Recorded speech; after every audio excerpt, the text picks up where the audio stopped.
Hello everyone, welcome to success with Rai academy. 15 दिसंबर 2020 के दैनिक जागरण के राष्ट्रीय संस्करण को आज के इस वीडियो में हम डिस्कस करेंगे। तो चलिए वीडियो को शुरू करते हैं। सबसे पहले नेशनल न्यूज़। दो नेशनल न्यूज़ है हमारे लिए। पहली न्यूज़ है, हर केंद्र पर रोज 100 लोगों को टीका। सरकार ने टीकाकरण अभियान के लिए जारी किए हैं दिशा निर्देश। 3-4 टीकों को मिल सकती है इजाजत। दूसरी न्यूज़ है कि चीन को पीछे हटने पर किया है मजबूर। राजनाथ सिंह ने पूर्वी लद्दाख में जारी सैन्य तनातनी के लिए चीन को जिम्मेदार ठहराया है। पहली न्यूज़ से शुरू करते हैं।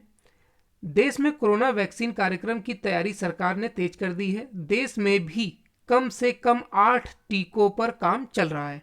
उम्मीद है कि 3 से 4 टीके जल्द उपलब्ध होंगे। इसको देखते हुए केंद्र ने राज्यों के लिए टीकाकरण अभियान को लेकर दिशा निर्देश जारी किए हैं। इसमें बताया गया है कि किसको और कैसे वैक्सीन दी जाएगी। टीकाकरण के लिए बनाए गए हर केंद्र पर रोज एक सत्र में 100 से 200 लोगों को टीके लगाए जाएंगे और 30 मिनट तक उन्हें निगरानी में भी रखा जाएगा।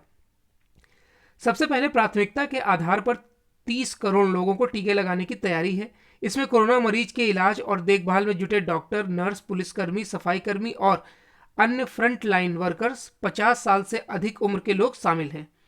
इस समूह में 50 लाख से कम उम्र के ऐसे लोगों को भी रखा गया है जो पहले से किसी न किसी गंभीर रोग से ग्रस्त हैं। टीका उपलब्ध होने पर बाकी लोगों को टीका लगाया जाएगा। अब इसमें चरण में है कि कैसे टीका लगेगा। पहले चरण में 30 करोड़ लोगों को लगेगा, जैसा कि उम्र आपको बताया गया है। 12 फोटो पहचान पत्र होंगे मान्य। कोरोना वैक्सीन के लिए लोगों को पहले से कोविन यानी कि Covid vaccine intelligence network website पर स्वयं रजिस्ट्रेशन कराना होगा। इसके लिए मतदाता पहचान पत्र, Aadhaar card, driving licence, passport, pension दस्तावेज समेत कुल 12 फोटो पहचान पत्र मान्य होंगे। नेक्स्ट न्यूज है, चीन को पीछे हटने पर किया मजबूर।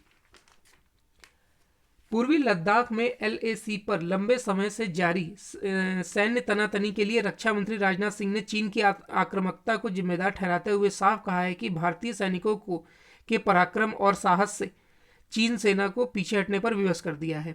वास्तविक नियंत्रण रेखा पर अभी भी बड़ी संख्या में सैनिकों का जमावड़ा होने की चर्चा करते हुए रक्षा मंत्री ने कहा कि बिना किसी उकसावे के ऐसी आक्रामकता इस बात का सबूत है कि बदल रही दुनिया में मौजूदा समझौतों को चुनौती दी जा रही है। रक्षा मंत्री ने उद्योग संगठन फिक्की के 93वें वार्षिक सम्मेलन में अपने संबोधन के दौरान पूर्वी लद्दाख में 8 महीने से जारी सैन्य तनाव का उल्लेख करते हुए यह बात कही है। राजनाथ ने कहा कि हिमालय की हमारी सीमाओं पर बिना किसी उकसावे के दिखाई गई सैन्य आक्रामकता बता रही है कि किस तरह पुरानी संधियों की अनदेखी कर उन्हें चुनौती दी जा रही है। हिंद प्रशांत के इलाके में दिखाई जा रही आक्रामकता को लेकर राजनाथ ने बीजिंग को कटघरे में खड़ा किया है। तो ये नेशनल पेज की 2 न्यूज़ थी। अब नेक्स्ट पेज पर आते हैं। नेक्स्ट पेज है इंटरनेशनल पेज। इंटरनेशनल पेज में एक न्यूज़ है हमारे लिए कि हैकरों की अमेरिकी सरकार में सेंध। ट्रंप प्रशासन ने रविवार को स्वीकार किया कि विदेशी सरकार के लिए काम करने वाले हैकरों ने उसके वित्त और वाणिज्य विभाग सहित प्रमुख सरकारी नेटवर्क में सेंध लगाई है। सरकार के मुताबिक हैकर्स सिस्टम में मौजूद ईमेल को भी प्राप्त करने में सफल रहे। बता दें कि संघीय और निजी खुफिया विशेषज्ञों के मुताबिक यह हैकर्स रूसी खुफिया एजेंसी के लिए काम करते हैं। अधिकारियों के मुताबिक पिछले 5 वर्षों के दौरान संघीय प्रणाली पर हुआ सबसे बड़ा हमला है। वही कईयों का मानना है कि इस साइबर हमले से जुड़ी राष्ट्रीय सुरक्षा से जुड़ी एजेंसियां भी प्रभावित हुई हैं। हालांकि अभी तक यह स्पष्ट नहीं हुआ है कि सिस्टम में अति गोपनीय जानकारियां थीं या नहीं। ट्रंप प्रशासन ने हैकरों के बारे में तो सार्वजनिक रूप से बहुत कुछ नहीं कहा है, जो यह बताता है कि राष्ट्रपति चुनाव में रूसी हस्तक्षेप के बारे में चिंतित सुरक्षा एजेंसी कुछ दिन पहले तक इससे अनजान थी। देश की राष्ट्रीय सुरक्षा परिषद के प्रवक्ता जॉन उलियट ने कहा कि सरकार हैकिंग की खबरों से अवगत है और इसे रोकने के लिए सभी आवश्यक कदम उठाए जा रहे हैं। तो ये इंटरनेशनल पेज की एक न्यूज़ थी। अब नेक्स्ट पेज पर आते हैं। नेक्स्ट पेज है हमारा बिजनेस पेज।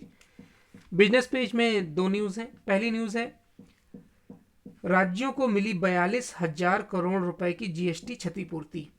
और दूसरी न्यूज़ है, मोबाइल फोन निर्माण में चीन को पछाड़ देगा भारत। ये स्टेटमेंट दिया है रविशंकर प्रसाद ने। पहली न्यूज़ से देखते हैं। वित्त मंत्रालय ने सोमवार को बताया कि जीएसटी क्षतिपूर्ति के तहत राज्यों को अब तक 42,000 करोड़ रुपए दिए जा चुके हैं। यह धनराशि 7 किस्तों में जारी की गई है। 7वीं किस्त के रूप में सोमवार को 23 राज्यों व 3 केंद्र शासित प्रदेशों के लिए 6,000 करोड़ रुपए जारी किए गए हैं। इनमें से राज्यों के खातों में 5,516.60 करोड़ और केंद्र शासित प्रदेश दिल्ली, जम्मू कश्मीर व पुडुचेरी को 483.40 करोड़ रुपए मिले हैं। चालू वित्त वर्ष में राज्यों के जीएसटी संग्रह में 1.10 लाख करोड़ रुपए की कमी का अनुमान है। कोरोना से उपजी विषम आर्थिक परिस्थितियों के चलते जीएसटी से राज्यों को मिलने वाले राजस्व में तेज गिरावट आई है। इसकी भरपाई के लिए केंद्र ने राज्यों को कर्ज लेने का विकल्प मुहैया कराया है। नेक्स्ट न्यूज़ है, सरकार और फोन निर्माता कंपनियां मिलकर मोबाइल फोन निर्माण में चीन को पछाड़ने और भारत को शीर्ष स्थान दिलाने में जुट गई है। सोमवार को इलेक्ट्रॉनिक्स एवं आईटी मंत्री रविशंकर प्रसाद ने कहा, अब मोबाइल फोन निर्माण में चीन को पीछे छोड़ना भारत का लक्ष्य है। इस क्षेत्र में देश को नंबर 1 बनाने के लिए अगस्त से सरकार ने प्रोडक्शन लिंक्ड इंसेंटिव यानी कि पीएलआई स्कीम शुरू की है। मोबाइल फोन निर्माण में पीएलआई स्कीम की सफलता को देखते हुए इसे अन्य आवश्यक इलेक्ट्रॉनिक्स वस्तुओं के निर्माण से जोड़ा जा सकता है। इनमें लैपटॉप व टैबलेट जैसे इलेक्ट्रॉनिक वस्तुएं हो सकती हैं। Indian cellular and electronics association के मुताबिक अगले वर्ष 5 मार्च तक भारत का लैपटॉप आयात $5 अरब यानी करीब 38,750 करोड़ मूल्य तक पहुंच जाएगा। तो ये बिजनेस पेज की 2 न्यूज़ थी। अब नेक्स्ट पेज पर आते हैं। नेक्स्ट पेज है एडिटोरियल पेज। एडिटोरियल पेज में 3 आर्टिकल हैं। पहला आर्टिकल है, यहाँ पर होगा नए कृषि कानूनों की ताकत समझे किसान। मिसप्रिंट हो गया है। विपक्षी दलों के भ्रम जाल में फंसने के बजाय किसान आमदनी दोगुनी करने और खेती को लाभदायक बनाने की मुहिम में प्रधानमंत्री मोदी का साथ दें, इसी पर लिखा गया है आर्टिकल। और यह आर्टिकल लिखा है मध्य प्रदेश के मुख्यमंत्री शिवराज सिंह चौहान द्वारा। दूसरा आर्टिकल है, सांसद निधि पर हो सर्जिकल स्ट्राइक। सांसद निधि उपयोग में गड़बड़ियां तमाम प्रयासों के बावजूद दूर नहीं हो पाई हैं। इसके लिए इसकी सार्थकता संदिग्ध हो गई है, इसी पर लिखा गया है आर्टिकल। और यह आर्टिकल लिखा है राजनीतिक विश्लेषक एवं वरिष्ठ स्तंभकार सुरेंद्र किशोर द्वारा। तीसरा आर्टिकल है, दुष्प्रचार की काट। जिस तरीके से नए कृषि कानून का दुष्प्रचार किया जा रहा है उसकी काट से संबंधित है ये आर्टिकल। पहले आर्टिकल से शुरू करते हैं। किसानों का दुख दर्द देखकर मेरा दिल बहुत द्रवित हो उठता है। यह दुख तब और बढ़ जाता है जब कुछ राजनीतिक दल अपने राजनीतिक स्वार्थों की पूर्ति के लिए मासूम किसानों को अपना मोहरा बनाते हैं। ये दल मोदी सरकार के जिन नए कृषि कानूनों के विरोध पर आमादा हैं, कुछ वैसे ही कानून बनाने का उन्होंने चुनावी वादा भी किया था। हमारे किसान हितैषी प्रधानमंत्री नरेंद्र मोदी ने जब किसानों के हित में ऐसे कानून बना दिए तो उन्हें क्या समस्या है? अब अचानक से क्या बदल गया है? दरअसल कांग्रेस और उसके जैसे अन्य दलों के पास जब कोई मुद्दा नहीं होता है तो वे किसानों को भ्रमित कर देश का माहौल बिगाड़ने पर तुले हुए हैं। खेती को लाभप्रद बनाने और किसानों की आय दोगुनी करने के लिए प्रधानमंत्री मोदी ने चौतरफा प्रयास शुरू कर दिए हैं। इस दिशा में 4 उपाय महत्वपूर्ण होंगे। एक तो हमें उत्पादकता बढ़ाना पड़ेगा, जिसके लिए केंद्र और राज्य सरकार तमाम उपाय कर रही हैं। दूसरा, उत्पादन की लागत कम करनी पड़ेगी। इसके लिए भी मोदी जी मृदा परीक्षण और अनुकूल खाद जैसी कई सुविधाएं लाए हैं। इसमें लागत घटाने में मदद मिलती है। तीसरा उपाय कृषि उपज के उचित दाम दिलाने से जुड़ा है। नए कृषि कानूनों का यही लक्ष्य भी है। इस कड़ी में चौथा उपाय प्राकृतिक आपदा या किसी अन्य स्थिति में उपज को हुए नुकसान में किसानों को पर्याप्त क्षतिपूर्ति देना है। प्रधानमंत्री फसल बीमा योजना में यही सुनिश्चित करने का प्रयास हो रहा है। इसके बाद 5वां और सबसे क्रांतिकारी प्रयास है किसानों को प्रतिस्पर्धी दरें मिले। इसलिए एपीएमसी का मॉडल एक्ट लागू करने का निर्णय लिया गया है। कुल मिलाकर सरकारी प्रयासों का लक्ष्य है कि किसान प्रतिस्पर्धा में टिककर समक्ष बन सकें। इस दिशा में मोदी सरकार प्रधानमंत्री किसान सम्मान निधि योजना जैसी योजना लेकर आई है। हमने मध्य प्रदेश में इसके तहत 4,000 रुपए की राशि और जोड़ी है, यानी राज्य में इसके अंतर्गत किसानों को सालाना 10,000 रुपए मिलेंगे। इसे ऐसे कदम उठाए गए हैं जिससे किसानों की जिंदगी बदल सकती है। स्वतंत्रता के बाद यदि किसी पार्टी ने किसानों के हित में कार्य किया है तो वो भाजपा ही है। मोदी जी के नेतृत्व में केंद्र सरकार ने पिछले 6 वर्षों में और मध्य प्रदेश में विगत 15 वर्षों में किसानों को मुख्य धारा में लाने का प्रयास हमने किया है। देखिए, जो इसके लेखक हैं वो हैं शिवराज सिंह चौहान, जो कि मध्य प्रदेश के मुख्यमंत्री हैं और भाजपा के वरिष्ठ नेता हैं। तो जाहिर सी बात है कि ये आर्टिकल एक तरफा ही होगा। इसमें इन्होंने पूरे भाजपा के ही से संबंधित ही बताया है और कृषि कानून को एक तरीके से किसानों के हित में ही बताया है। और अगर हम वहीं पर किसानों की बात माने तो वो बिल्कुल भी इससे उलट बोलते हैं। उनका मानना है कि यह मंडी जो प्रथा है उसको समाप्त करके जितना भी अनाज है वो व्यापारियों के हाथ में देने की सरकार की मंशा को जताता है। तो अब नेक्स्ट आर्टिकल पर आते हैं। नेक्स्ट आर्टिकल है हमारा, सांसद निधि पर हो सर्जिकल स्ट्राइक।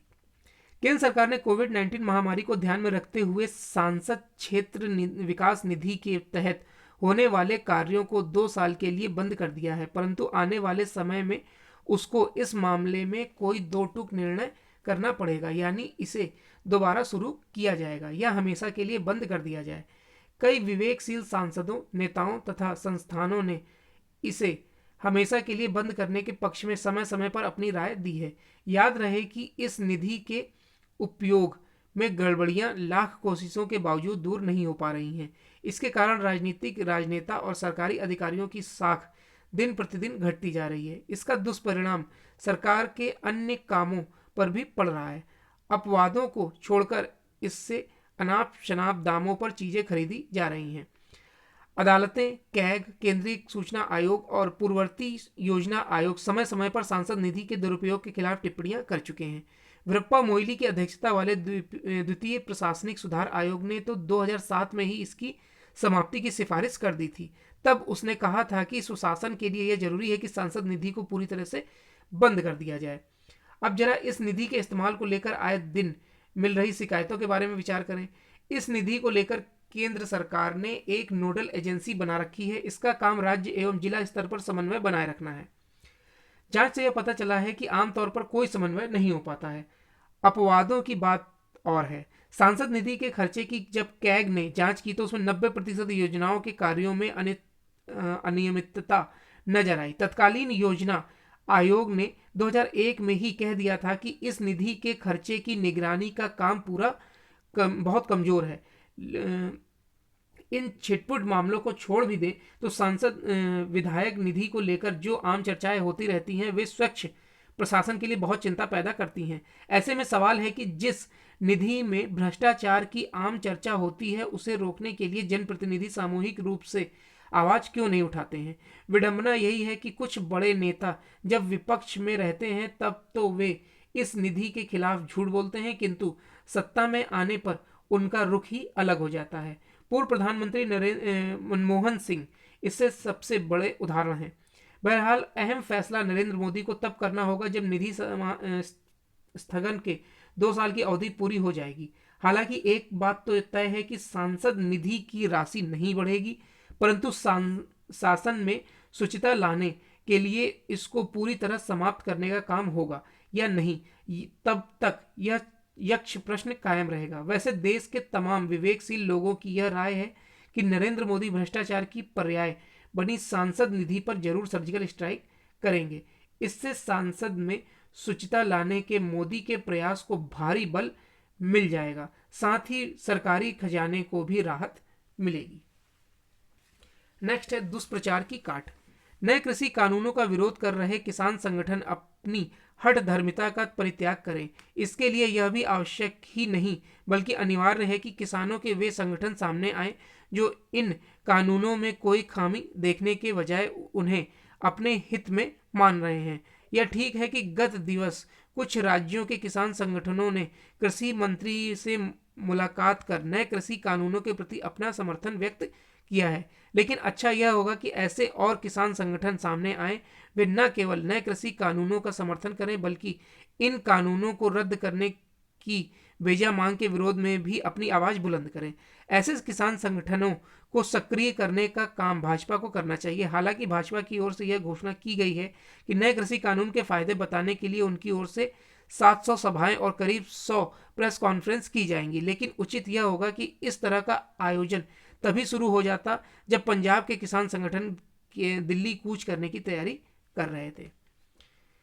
तो ये एडिटोरियल पेज के 3 आर्टिकल थे। अब नेक्स्ट पेज पर आते हैं। नेक्स्ट पेज है स्पोर्ट्स पेज। स्पोर्ट्स पेज में एक न्यूज है कि बाई ने खिलाड़ियों और कोचों को दी हिदायत। भारतीय बैडमिंटन संघ यानी बाई ने सोमवार को अपने खिलाड़ियों, कोचों और तकनीकी स्टाफ को फिर चेतावनी देते हुए अनाधिकृत टूर्नामेंटों से दूर रहने को कहा है। ऐसा पता चला है कि गोवा स्थित एक संगठन अगले महीने ऐसा कोई टूर्नामेंट करा रहा है।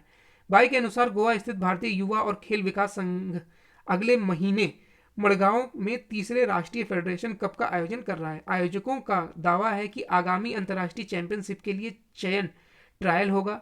बाय महासचिव अजय सिंघानिया ने कहा है कि बाय या गोवा बैडमिंटन संघ को ऐसे किसी टूर्नामेंट या संगठन की जानकारी नहीं है। ये प्रतिस्पर्धाएं वैध नहीं है। तो ये आज का यानी 15 दिसंबर 2020 का दैनिक जागरण का राष्ट्रीय संस्करण था। आई होप आपको वीडियो अच्छा लगा होगा। अगर आपको वीडियो अच्छा लगा तो लाइक और शेयर कर दीजिएगा। वीडियो देखने के लिए धन्यवाद।